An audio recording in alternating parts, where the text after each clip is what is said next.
Good evening and welcome to EconVersations. I'm your host, Dan Sutter, with the Johnson Center for Political Economy here at Troy University. For the past year or so, the state of Alabama has been engaged in a debate about the expansion of our Medicaid program. Should we expand the Medicaid program and cover perhaps 500,000 more Alabamians, or should we resist the expansion of Medicaid? To talk about this issue for the state tonight, I have two of my colleagues from Troy University, Scott Beaulier, the director of the Johnson Center. Great to be here. And Phillip Mixon, an economist with Troy University. Thanks for having me. And Scott, of course, you're our former host here of EconVersations, so welcome back to the show. Great to be on. So Alabama faces this dilemma, and it's an important policy issue because, if nothing else, it's engaged two of the top leading figures in the state, Governor Bentley and David Bronner of the retirement system for Alabama. Before we get into the merits or demerits of expanding the Medicaid program, could you tell us a little bit about what exactly is the Medicaid program, when did it start, and then we'll talk about the issue involved here with expansion. Sure. So it is indeed interesting to see leading state officials arguing about this, and it's one of the few times you really see a lot of political back and forth in Alabama conversations. Medicaid was established in the 1960s. It's a Great Society program, a program that was developed by LBJ, Lyndon Baines Johnson, and it was meant to help mainly children of poor families. The idea being that they don't have a fair start relative to everyone else, and one of the few things that you absolutely should take care of are poor children. It's just not fair for them not to have the same quality health care that a richer kid's family does. Now, the Medicaid model is a little different than, say, Medicare or Social Security in that it's a shared funding model. Some of it's coming from the federal government, some of it's coming from the state, and that depends and it varies depending on what state you're in. So if you're in a very wealthy state like New York, the funding model is a little different than it is here in terms of how much federal money is coming in and how much state money also is contributed. Okay, so that's an important point to bring up, because I'm sure some of our viewers have heard like federal dollars, but a state program, and so what exactly is the mix there? Yeah, in Alabama, it's about $2 of federal money that we receive for every dollar in state money, around that. And it varies a little bit each year. It's based on cost of living changes, income changes. They call it an FMAP. And it's really technical, but poorer states generally get more federal money.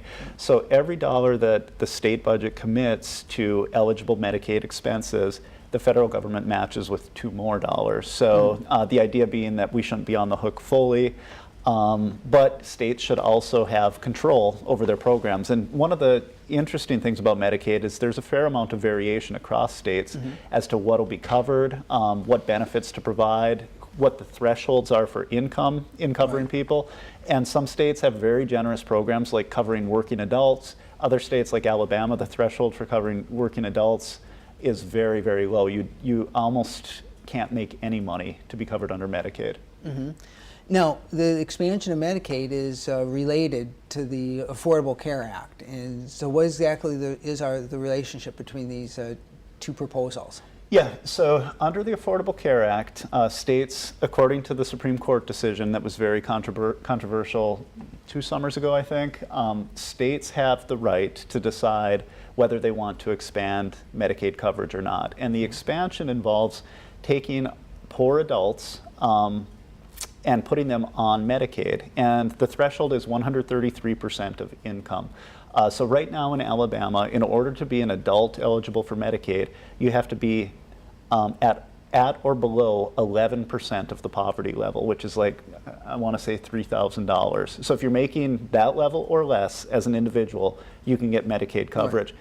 The Affordable Care Act would take that up to almost $20,000. So if you're making $20,000 or less, you're eligible for Medicaid coverage. And the controversy is, Governor Bentley saying this is going to bankrupt our state in the long run. Dr. Bronner saying, this is something, we should be taking this money, we're fools not to, and it's gotten pretty ugly. Here's a couple of quotes that we have from the two parties. So David Bronner is in favor of the expansion. Now, when he talks about this money coming from the federal government, and here's, I guess, some of the details on the proposal. Why is it that the federal government is offering such a good deal to states, seemingly to cover, in this case, 100% of the cost of the expansion of Medicaid. Well, a lot of lawmakers are skeptical that it's a good deal for them. You know, you're taking on all kinds of new patients. You're really expanding your medical infrastructure. You're having to find thousands of new doctors and personnel related to medical coverage. And in the long run, it may just be too big of a burden on state budgets, which already Medicaid coverage on state budgets is usually the second or third highest budget item. So to say, look, help us out, we want this coverage, is probably something that's a non-starter for a lot of conservative states like ours. So knowing that, President Obama and the drafters of Obamacare have been very careful to try to get states to take the bait. And one of the big things is this front end money if they expand Medicaid.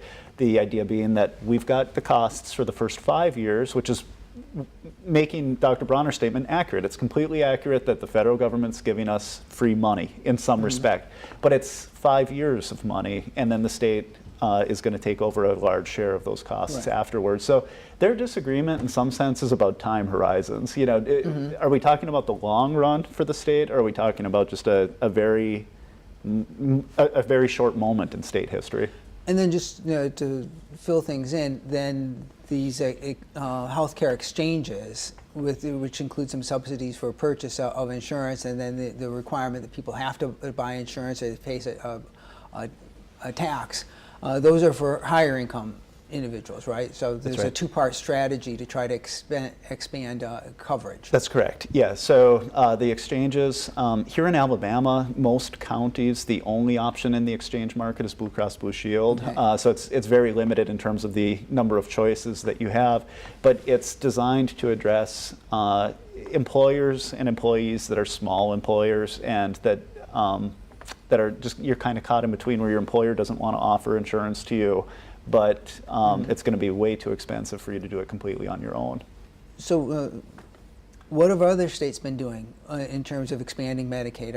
Is Alabama the only holdout here, or are other states going ahead with the expansion? It's a great question. So it's actually about 50-50. If I'm not mistaken, it's 25 or 26 states that have expanded. 25, there's a map of it, in fact. 25 states have expanded, 25 states haven't. And if you kind of look at the picture there, the holdouts are largely concentrated in the South and then back through the Great Plains. So it's somewhat of a red-blue difference, and then a couple of politically hot potato states of, let's see, we've got Wisconsin and geography, Indiana, I think, as well. So it's a pretty even split. Now, one thing about the states that have embraced the expansion, like California and Oregon, Washington, New York, they had very generous programs already for their working adults. So the expansion wasn't the burden that it would be for us. If we were to expand Medicaid in Alabama, our Medicaid enrollment would go from 20% of the population to 30%. The 500,000 you mentioned, 500,000 additional enrollees, that's big for us. In California, most people were on California Medicaid already, so it's a no-brainer for them. Take it, and the federal government's paying a bill you had been paying until now. You know, that makes sense. Okay, so I guess as we turn to the question of whether Alabama should expand, one thing that would be relevant is how well has the Medicaid program been working to date? I mean, if the program's working well, it probably makes more sense to try to expand it.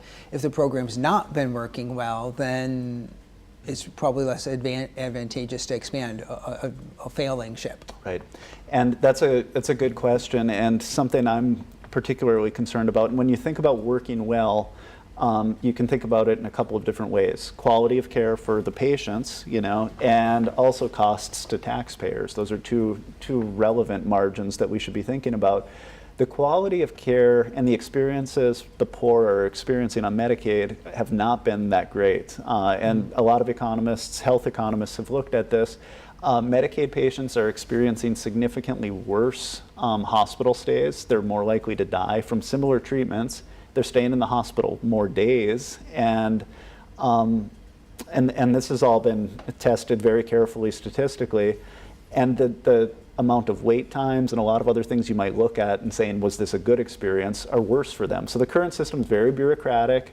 It's very messy. It's encouraging patients to just react to their bad health problems as opposed to be proactive. You just run to the emergency room if you have a problem.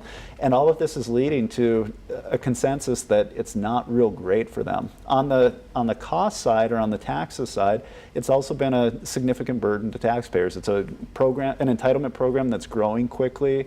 It's eating up a larger and larger share of our budget, and now it has Obamacare as additional drag on it when you think about its finances long term.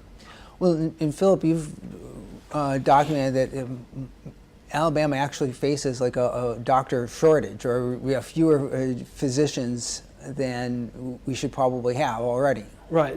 Several agencies in Alabama have already done studies and shown that 27 of our counties already face shortages of low income doctors.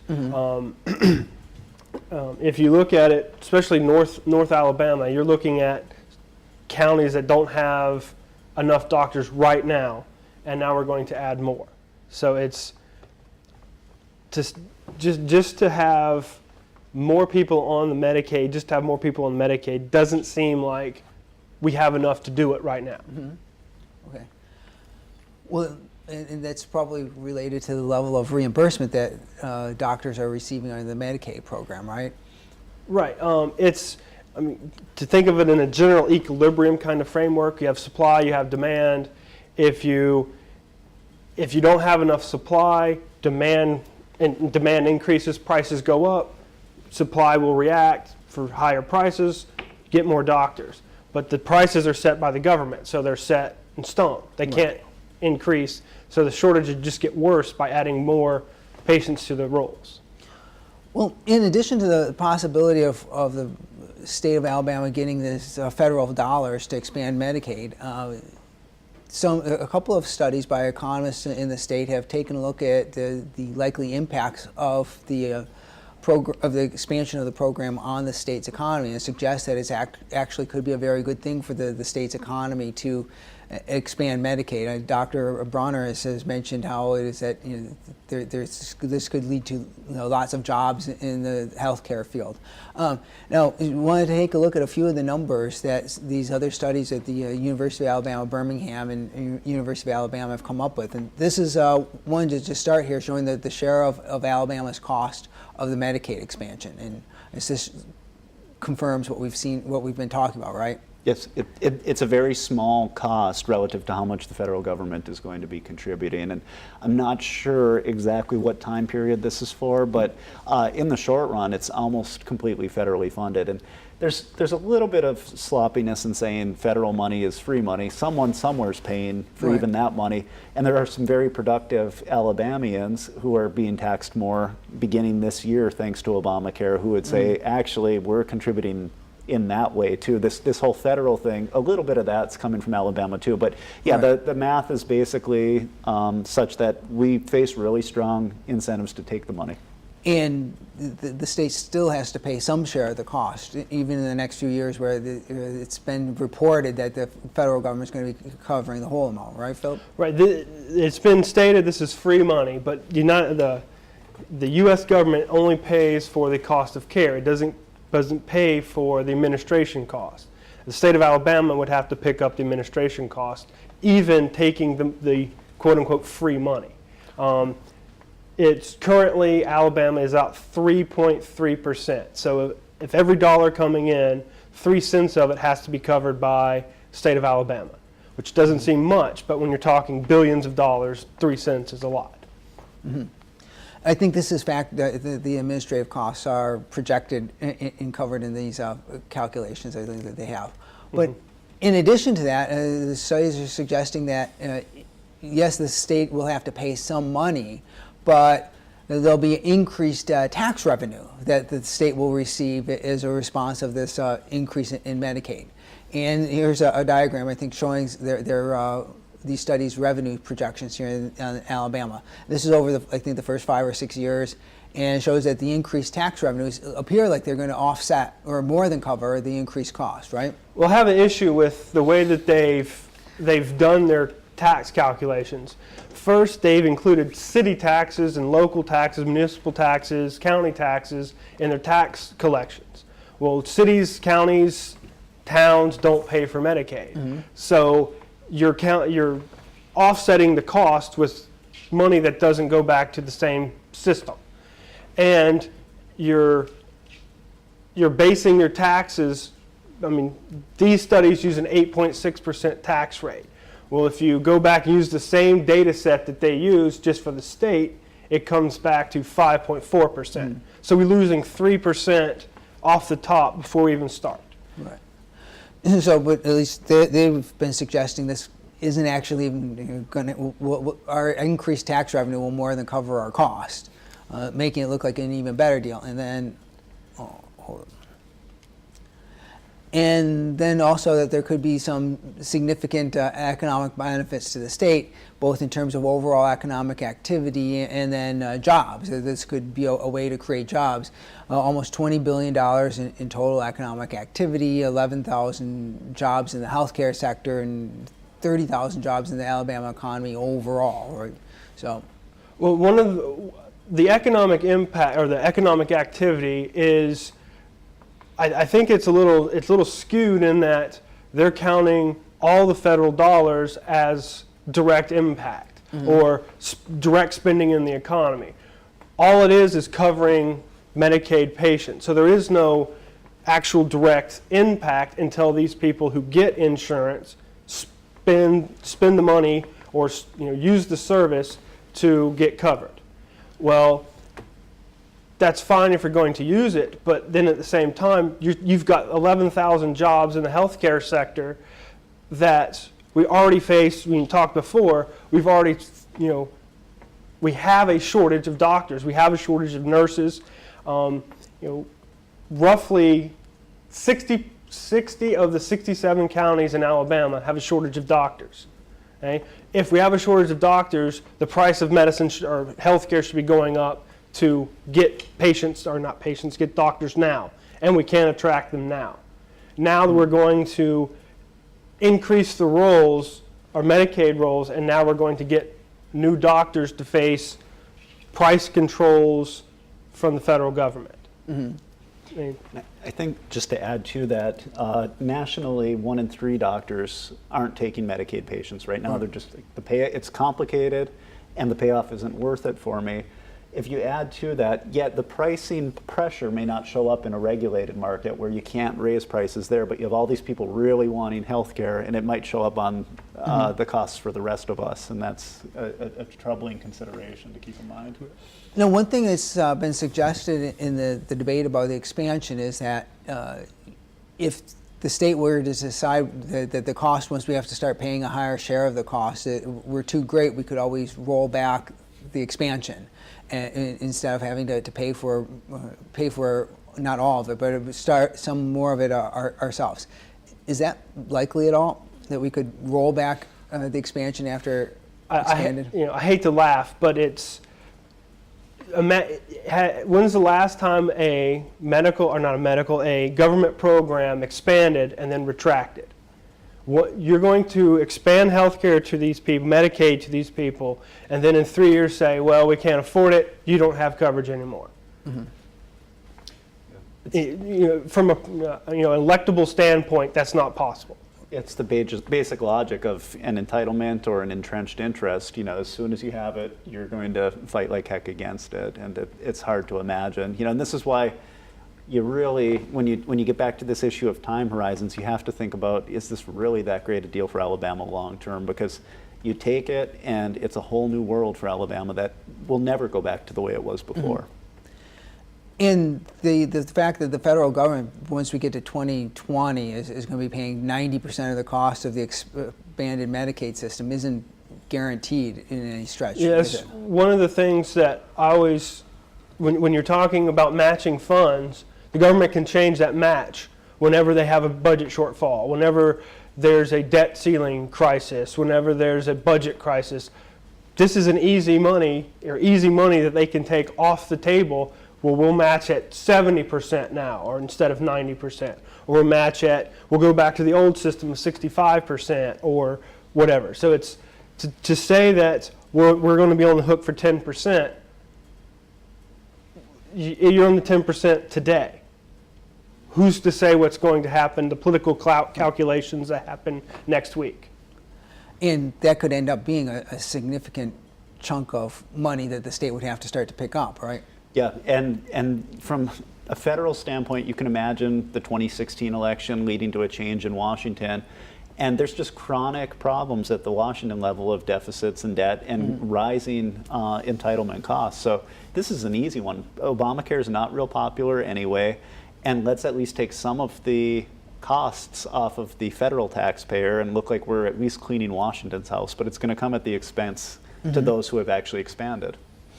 Well, still nonetheless, at first glance here, it looks like these are fairly impressive economic benefits to the state, but we've already hinted a little bit that these benefits might be more apparent than real, and it does raise the question of, is receiving federal government transfer dollars really the path to create a healthy economy here in Alabama? So if we dig a little bit more into these numbers, what's likely to be our actual budget outcomes here? Now, I actually I did a study and I've corrected the cost. The Alabama study uses 2.25% instead of 3.3%, which is what right now Medicaid in Alabama is actually costing administration-wise.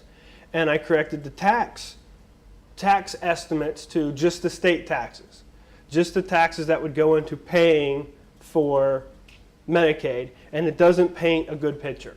The first 5 years, it might actually cover itself, but you're not getting an economic boom out of it. This isn't, the source of economic, I guess, development, if you will. I mean, the maximum benefit would be $13 million, and that's not, when you're talking Alabama budget-wise, you're not talking that much money. And most of the years, the costs far out exceed the benefits.